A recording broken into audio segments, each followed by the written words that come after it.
नमस्कार, आप देख रहे हो इंडिया टाइम्स न्यूज, इंडिया का सबसे तेज न्यूज दिखाने वाला चैनल। आइए बढ़ते हैं आज की बड़ी खबर की ओर। समस्तीपुर से करीब 23 किलोमीटर दूर सिंघिया प्रखंड स्थित गंडक नदी के तट पर हर वर्ष नाग पंचमी के दिन एक विशेष मेला आयोजित होता है।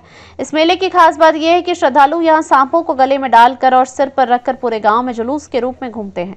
कोई सांप को कंधे पर रखता है तो कोई सिर पर, तो कोई गले में लपेट कर चलता है। ऐसा प्रतीत होता है जैसे इंसानों और सांपों के बीच एक गहरा आत्मिक संबंध हो। इस मेले का सबसे रोमांचक दृश्य तब देखने को मिलता है जब सैकड़ों लोग सड़कों पर सांपों को गले में डालकर चलते हैं। कई लोग करतब भी करते हैं, सांपों को हाथ में लेकर घुमाना, सिर पर रखना या उनके साथ नृत्य करना।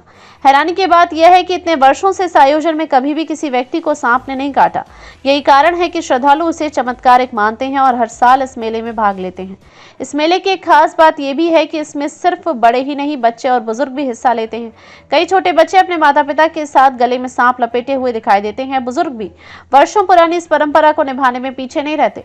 लोगों का मानना है कि आस्था और विश्वास का प्रतीक है, जिसमें भय का कोई स्थान नहीं है। यह मेला न सिर्फ समस्तीपुर बल्कि बिहार और अन्य राज्यों से भी हजारों लोगों को आकर्षित करता है। श्रद्धालु और पर्यटक इस अनूठी परंपरा को देखने के लिए लंबा सफर तय करके यहाँ पहुंचते हैं। मेले में सांपों से जुड़ी अन्य वस्तुएं जैसे लकड़ी के नाग, नागिन, पूजा सामग्री, झाड़ फूक की चीजें भी बिकती हैं। इसके अलावा स्थानीय कलाकार भी सांपों से जुड़े लोकगीत और नृत्य प्रस्तुत करते हैं, जो मेले को और भी जीवंत बना देता है। जहाँ एक ओर यह आयोजन आस्था का प्रतीक है, वहीं दूसरी ओर पशु संरक्षण से जुड़े संगठनों द्वारा इस पर सवाल भी उठाए जाते रहे हैं। उनका कहना है कि सांपों को इस तरह सार्वजनिक रूप से दिखाना और पकड़कर रखना उनके लिए खतरनाक हो सकता है। हालांकि स्थानीय लोग इस परंपरा को सुरक्षित और संतुलित मानते हैं और कहते हैं कि इसमें किसी भी सांप को चोट नहीं पहुंचाई जाती। खबरों में अब तक के लिए बस इतना ही। फिर होगी आपसे मुलाकात, तब तक के लिए नमस्कार और देखते रहिए इंडिया टाइम्स न्यूज।